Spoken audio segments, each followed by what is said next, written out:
Pour notre analyse aujourd'hui, on a un document assez particulier sur la table.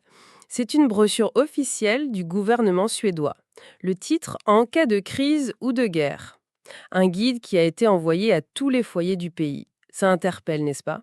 Ah oui, ça interpelle énormément. On n'est pas du tout habitué à ce que l'État s'adresse de manière aussi directe, aussi brute, à ses citoyens sur des sujets pareils. C'est exactement ça. Ce n'est pas un simple prospectus, là. C'est une véritable pièce de communication stratégique. Et c'est là-dessus qu'on va se pencher. Notre mission, si on veut, c'est de décortiquer comment un pays moderne, réputé pour sa paix, sa stabilité, prépare sa population au pire. Au pire, oui. Et on va voir que ça va des catastrophes naturelles aux conflits militaires.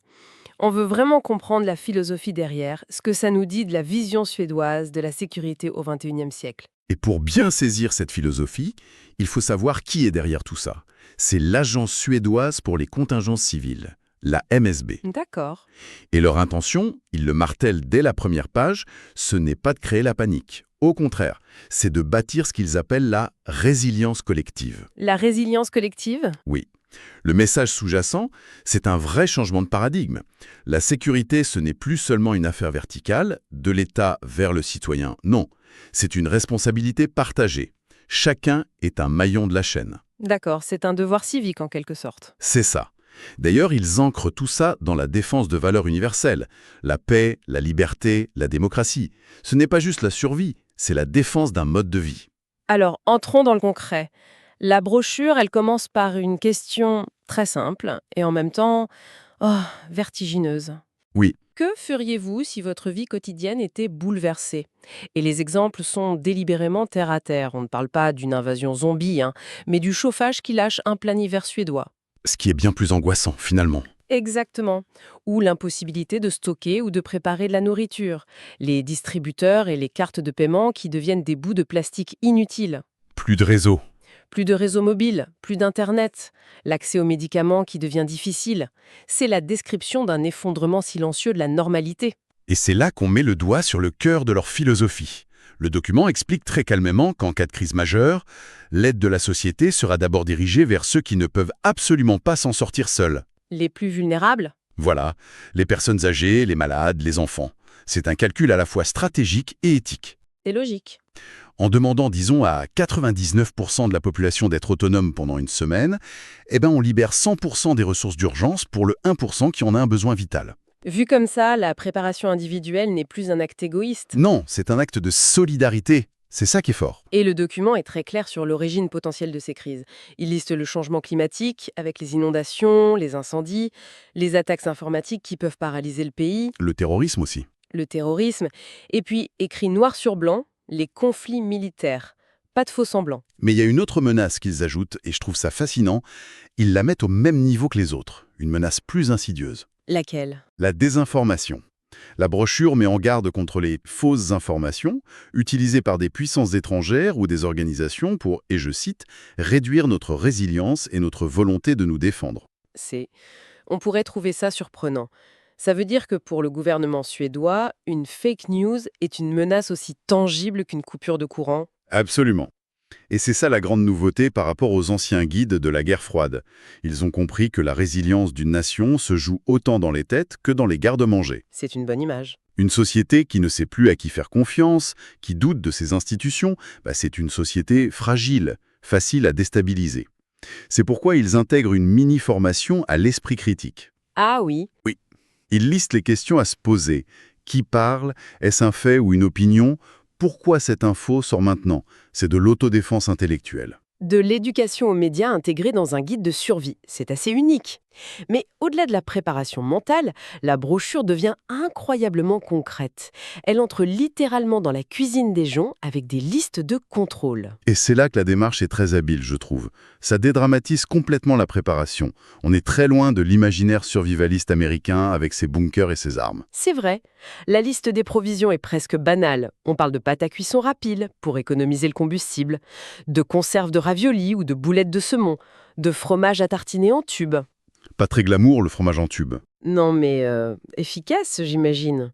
Il y a aussi le pain croustillant type Waza. Ce sont des choses qu'on a déjà ou qu'on peut ajouter sans effort à ses courses.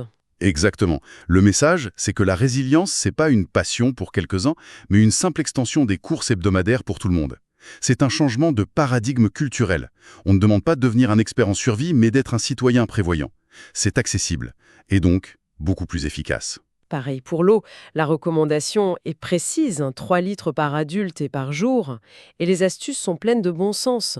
Remplir des jerrycans, j'ai noté celle de congeler des bouteilles d'eau. Ah, c'est malin. Ça fait une réserve et en cas de panne, ça prolonge la durée de vie du congélateur. C'est tout bête, mais il fallait y penser. Et derrière cette liste, il y a une dimension psychologique qui est cruciale. Avoir de quoi manger, boire, se chauffer, ce n'est pas seulement survivre physiquement. Non. C'est maintenir un sentiment d'agence, de contrôle dans une situation où l'on a perdu tous ses repères.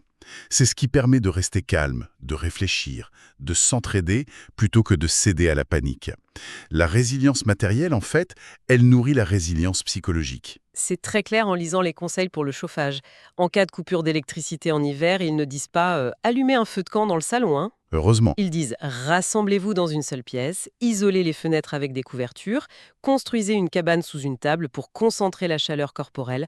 Ce sont des actions qui maintiennent une structure, une cohésion familiale. Tout à fait. Et il n'oublie pas les mises en garde très pragmatiques sur le risque d'incendie ou d'intoxication au monoxyde de carbone si on utilise des chauffages d'appoint. La sécurité avant tout. Et le dernier pilier de cette préparation à la maison, c'est la communication. L'information est une ressource vitale en temps de crise. Vital, oui. Il recommande une radio à pile ou mieux à manivelle, des batteries externes pour le téléphone. Et ce détail qui peut sembler anachronique mais qui est génial, une liste papier des numéros importants. Ah oui, le retour au papier. Parce que le jour où il n'y a plus de batterie, notre cerveau est une brique, on ne connaît plus un seul numéro par cœur. Cette radio à manivelle est le parfait symbole de leur approche. C'est une solution low-tech, mais extrêmement robuste et fiable. Elle reconnecte au canal d'information officiel et donc elle protège de la menace dont on parlait, la désinformation, les rumeurs qui prospèrent dans le silence. Chaque élément de la liste, en fait, a du sens. Cette idée que chaque citoyen est un acteur et pas seulement une victime potentielle, ça nous amène au cœur de la doctrine suédoise, la Total Defense, ou Totalförsvaret. Le mot lui-même est incroyablement fort. C'est un concept hérité de la guerre froide, mais qu'ils ont entièrement repensé. Il faut le voir comme deux faces d'une même pièce. D'un côté, il y a la défense militaire classique, les forces armées, D'accord. et de l'autre, la protection civile. Et la brochure insiste bien sur le fait que cette protection civile, ce n'est pas juste une affaire de professionnels du secours. Non, et c'est là que ça devient radical. La protection civile, c'est l'ensemble de la société. Les agences gouvernementales, les municipalités, les entreprises privées qui gèrent l'énergie ou les transports, les supermarchés, les organisations bénévoles, tout le monde a un rôle à jouer. Un rôle pour que les services essentiels continuent de fonctionner. Voilà. Et pour soutenir l'effort militaire si nécessaire, la frontière entre le civil et le militaire s'estompe au profit d'un effort national global. Et pour que ce ne soit pas juste une belle idée, c'est formalisé par ce qu'ils appellent le devoir de contribution. Le texte dit que toute personne vivant en Suède de 16 à 70 ans peut être appelée à participer. C'est une obligation. Et c'est un point qui, même en Suède, a soulevé des débats, car cette défense totale redéfinit la frontière entre le citoyen et l'État en temps de crise. C'est une vision très exigeante du contrat social. Je pense qu'elle ne serait pas forcément acceptée partout en Europe. Probablement pas. Et on peut y être affecté à la conscription militaire, à une conscription civile dans une administration, ou alors, et ça c'est très intéressant, au service national général. Expliquons ça. Ça veut dire que si votre travail est jugé essentiel, infirmier, agriculteur, technicien dans une centrale électrique, votre devoir est de continuer à aller travailler même dans des conditions dégradées. Votre travail devient votre poste de combat, C'est exactement l'idée. qui est une manière très intelligente de mobiliser les compétences là où elles existent déjà. Mais il faut bien comprendre que ce n'est pas une improvisation, c'est le résultat d'une décision politique forte prise il y a quelques années de réactiver et de moderniser cette planification. Face à un monde qui a changé. Voilà, face à ce que le document appelle un monde qui a changé. C'est une réponse directe à un environnement géopolitique perçu comme plus dangereux. C'est dans cette partie qu'on trouve la phrase la plus glaçante et la plus déterminée de tout le document. Je la cite. Oui. Si la Suède est attaquée par un autre pays, nous n'abandonnerons jamais. Toute information selon laquelle la résistance doit cesser est fausse. C'est d'une clarté absolue. Absolu. C'est un élément de doctrine de dissuasion, un message envoyé à l'intérieur pour galvaniser la population, mais aussi à l'extérieur, à un adversaire potentiel. C'est une préautorisation à ignorer toute propagande ou tout ordre de reddition qui pourrait survenir dans le chaos d'un conflit. C'est une affirmation de volonté incroyablement puissante. Et pour que cette volonté puisse s'exprimer, il faut des canaux d'information et d'alerte qui soient à toute épreuve.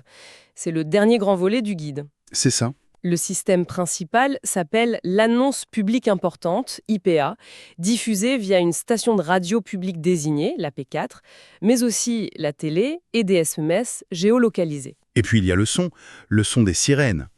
Le système principal a même un surnom, ESA Frédéric. Frédéric Lenrouet. Frédéric Lenrouet, oui.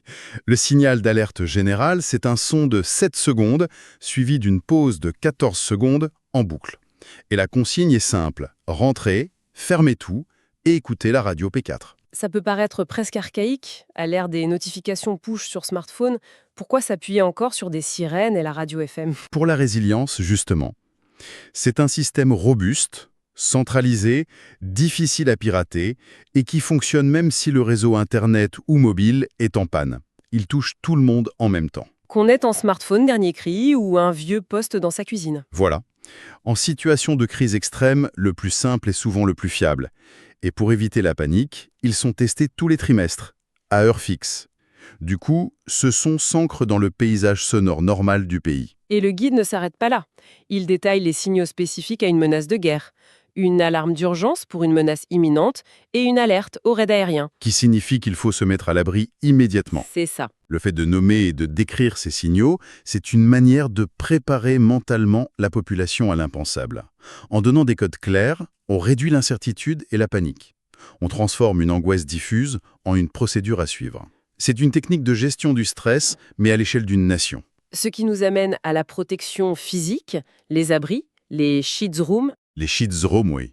Ils sont identifiés par un panneau spécifique, un carré orange avec un triangle bleu. Le guide précise bien qu'on utilise l'abri le plus proche, il n'y a pas d'assignation personnelle. Et beaucoup de ces abris sont des héritages de la guerre froide, construits dans les sous-sols d'immeubles qui sont aujourd'hui utilisés comme caves ou locaux à vélo. Ah, d'accord. Et la brochure incite les gens à les identifier, à demander au syndic de copropriété de s'assurer qu'ils peuvent être vidés et rendus opérationnels en 48 heures.